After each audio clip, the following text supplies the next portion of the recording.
শেখ হাসিনার কিছু হলে ধরবে আগুন ঘরে ঘরে, শেখ হাসিনার কিছু হলে ধরবে আগুন ঘরে ঘরে, শেখ হাসিনার কিছু হলে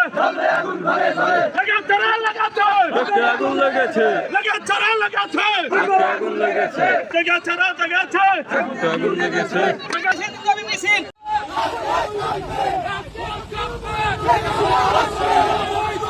জঙ্গি মব সন্ত্রাসের জনক, অবৈধ অসাংবিধানিকভাবে ক্ষমতা দখলকারী, অর্থ ও ক্ষমতালোভী ফ্যাসিস্ট কথা শুনবার জন্য রাজনীতির মাঠ উত্তপ্ত হয়ে উঠতে শুরু করেছে। সমঝোতার পরিবর্তে সংঘাত প্রায় অনিবার্য হয়ে উঠতে শুরু করে।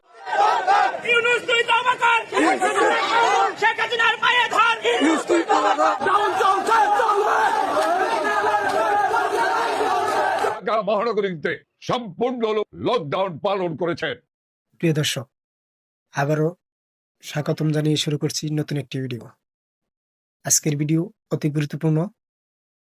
13 তারিখ লকডাউন, এই বিষয় নিয়ে ছাত্রলীগ, যুবলীগ ঢাকা শহরে যে তাণ্ডব চালিয়েছে তারই আলোকে আমাদের আজকের ভিডিও। প্রিয় দর্শক, তাই বলবো ভিডিওটি মিস না করে সম্পূর্ণ ভিডিওটি দেখে আপনার মূল্যবান মতামত কমেন্ট করে জানান। ধন্যবাদ। আপনাদের স্বাগত জানাই আমি আমার কথা শুনবার জন্য। রাজনীতির মাঠ উত্তপ্ত হয়ে উঠতে শুরু করেছে। সমঝোতার পরিবর্তে সংঘাত প্রায় অনিবার্য হয়ে উঠতে শুরু করেছে। যদিও সেটা আমরা কেউই চাই না দেশের জন্য, দেশের মানুষের জন্য, গণতন্ত্রের জন্য সেটা কোনো অবস্থাতেই কল্যাণকর নয়। আমরা যেটা লক্ষ্য করছি যে বিএনপি, জামাত এবং এনসিপি একটা পরস্পর বিরোধী অবস্থানে হয়েছে। যদিও এনসিপি একদিকে বিএনপির সঙ্গে এক ধরনের সমঝোতা প্রক্রিয়ার মধ্যে আছে, জামাতের সঙ্গে তাদের এক ধরনের যোগাযোগ আছে, মাঝে মধ্যে তারা একা নির্বাচন করবে সেটাও বলছে, কিন্তু যেটা পরিষ্কার তারা করতে পারছে না সেটা হচ্ছে তাদের রাজনীতিটা কি। ইতিমধ্যে আমরা লক্ষ্য করেছি যে জামাতের পক্ষ থেকে বিএনপির সঙ্গে আলোচনার এক ধরনের উদ্যোগ নেওয়া হয়েছে, বিএনপি সেটাকে নাকচ করে দিয়েছে। জামাত অন্যদিকে বলেছে যে বিএনপি আলোচনার উদ্যোগ নেয় তাতে তাদের কোনো আপত্তি নেই। বিএনপির দিক থেকে বিএনপির অবস্থান অত্যন্ত পরিষ্কার। তারা যেটা বলবার চেষ্টা করেছে যে ঐকমত্য কমিশনের যেটুকু তাদের প্রস্তাব, যে সমঝোতা, যে ঐকমত্য তারা প্রতিষ্ঠা করেছিলেন, ঐকমত্য কমিশন শেষ পর্যন্ত তাদের সুপারিশের মধ্যে বা তাদের রিপোর্টে সেখান থেকে অনেকখানি সরে গেছে এবং এর মধ্য দিয়ে তারা এটাও বলছেন যে ঐকমত্য কমিশন এবং সরকার তাদের সঙ্গে প্রতারণা বা বিশ্বাসঘাতকতা করেছে। সো তাদের কথা যে কাগজে তারা স্বাক্ষর করেছেন সেটার মধ্যেই তারা থাকবেন, তার বাইরে তাদের যাবার কোনো সুযোগ নেই। জামায়াত এখন পর্যন্ত একটা পরিষ্কার অবস্থা নিয়ে আছে তাদের মতো করে। তারা আলোচনার একেবারে শেষ পর্যায়ে এসে পিয়ার কেন্দ্রিক আলোচনা, পিয়ার ইস্যুটিকে সামনে নিয়ে এসছে আরও কিছু ইসলামিক রাজনৈতিক দল সহ। ইসলামী আন্দোলনও সেই একই পথে। এনসিপিও পিয়ার চেয়েছে, কিন্তু এনসিপির কণ্ঠস্বর এখন আর আগের মতো অতটা জোরালো নেই, যেহেতু তারা নির্বাচনীয় নানা রকমের মধ্যস্থতার মধ্যে আছে। তবে এনসিপি একটা বিষয় এখন পর্যন্ত একটা কঠোর অবস্থান বজায় রেখে চলেছে, সেটা হচ্ছে যে জুলাই সনদের বাস্তবায়ন আদেশটা তারা দেখতে চায় এবং সেই আদেশ স্বাক্ষর করতে হবে প্রধান উপদেষ্টাকে। যদিও কোনো ধরনের অর্ডিন্যান্স বা আদেশ প্রধান উপদেষ্টা বা প্রধানমন্ত্রী করতে পারেন কিনা, যেখানে একটা সাংবিধানিক সরকার আছে এবং এই সরকারকে সংবিধানের আওতার মধ্যে একটা সরকার হিসেবে বিবেচনা করা হয়, কিন্তু এনসিপির সেটা দাবি।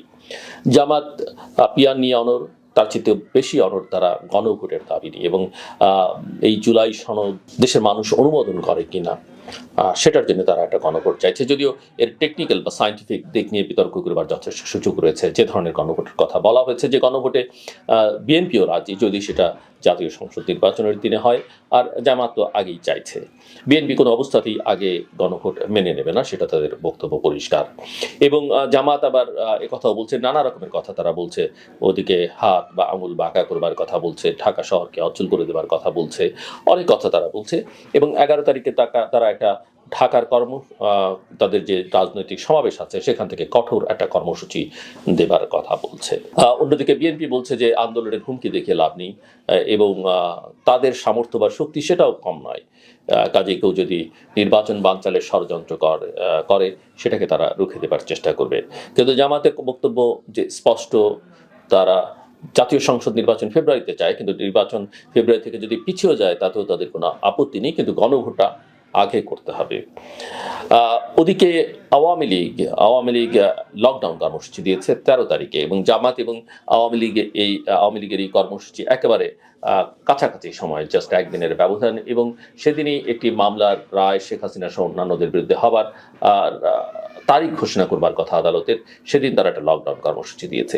সো জামাতের এই যে উত্তাপ বা ঢাকাকে অচল করে দেবার যেই বক্তব্য, তার সঙ্গে আওয়ামী লীগের লকডাউন, যদিও দুটো ভিন্ন দিনে, মাঝখানে 12 তারিখ আছে, কে কোন ঘটনা ঢাকায় ঘটাবে বা দেশের ভেতরে কোন অকারেন্স ঘটবে, কোন দুর্ঘটনা ঘটবে, এবং কার দায়িত্ব কে নেবে, কোনটার দায়িত্ব কে নেবে, কোনটার দায় কে কার উপরে চাপাবে, একটা নিজেরা করে অন্যের উপরে দায় চাপানো, এগুলি নিয়ে জনমনে আশঙ্কা যথেষ্ট পরিমাণে তৈরি হচ্ছে। এই সংঘাত বা এই বিতর্ক আসলে যে জায়গায় বাংলাদেশকে নিয়ে যাচ্ছে, সেটা মোটামুটিভাবে স্পষ্ট যে ফেব্রুয়ারি নির্বাচনটাকে আসলে এক চরম অনিশ্চয়তার দিকে ঠেলে দেওয়া হচ্ছে।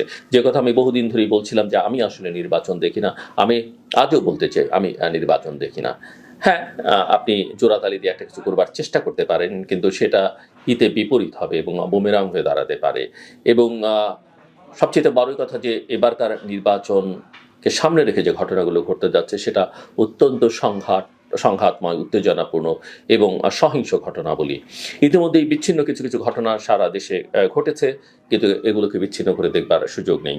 গোলাগুলির ঘটনা ঘটেছে, হতাহতের ঘটনা ঘটেছে, কিন্তু সবচেয়ে বড় কথা হচ্ছে যে বিএনপির মধ্যে যে অভ্যন্তরীণ কোন্দল, সেটা চাঙ্গা হইবার আশঙ্কা আছে। আওয়ামী লীগকে তাদের নিজেদের অস্তিত্ব রক্ষার স্বার্থে সক্রিয় হইবার একটা আশঙ্কা রয়েছে। একই সঙ্গে জামাত তার যে 54 বছরের মধ্যে সবচাইতে অনুকূল সময় জামাত পার করছে, সেখানে তার যে শক্তিমত্তা, একক শক্তিমত্তা, সেটা প্রদর্শনের একটা সময় হচ্ছে। সো এই ত্রিশক্তি এবং তার মাঝখানে মাঝে মাঝে উত্তাপ ছড়াবার জন্য এনসিপি তো আছেই, যাদের প্রতি সবারই এক ধরনের ভালোবাসা এবং অনেক ক্ষেত্রে এক ধরনের ঘৃণা ইতিমধ্যেই তারা তাদের আচার আচরণ দিয়ে যেটা তৈরি করেছেন মানুষের মধ্যে, দুটোই আছে, একটা মিশ্র লাভ অ্যান্ড হেট রিলেশনশিপ এনসিপির প্রতি অনেকেরই আছে। সব মিলিয়ে এই উত্তেজনা আসলে বাংলাদেশকে কোথায় নিয়ে যাবে সেটা নিশ্চিত করে বলবার কোনো সুযোগ নেই। অন্যদিকে আমরা লক্ষ্য করছি যে আমাদের প্রতিবেশী রাষ্ট্র, তারা তাদের বর্ডারে তাদের সিকিউরিটি বৃদ্ধি করবার চেষ্টা করছে।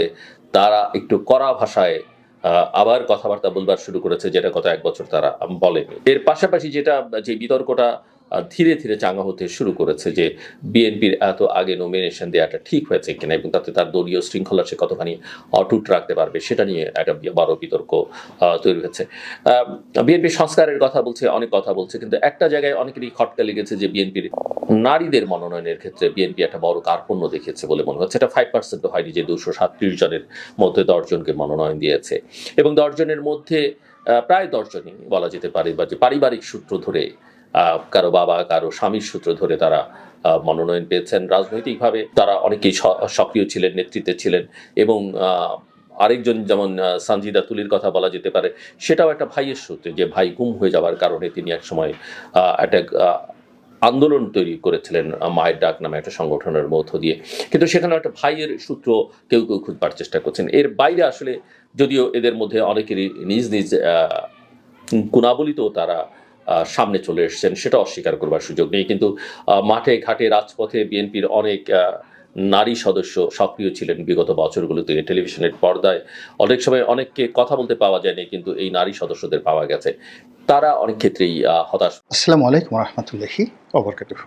সম্মানিত দর্শক, পবিত্র কালামে রব্বানী আল কোরআন, এই মহাগ্রন্থের অন্যতম একটি সূরা, প্রধানতম একটি সূরা এবং সবচেয়ে দীর্ঘ যে সূরাটি, কোরআনের যে অলৌকিকত্ব এবং কোরআনের যে জীবনধর্মী বাস্তবতা,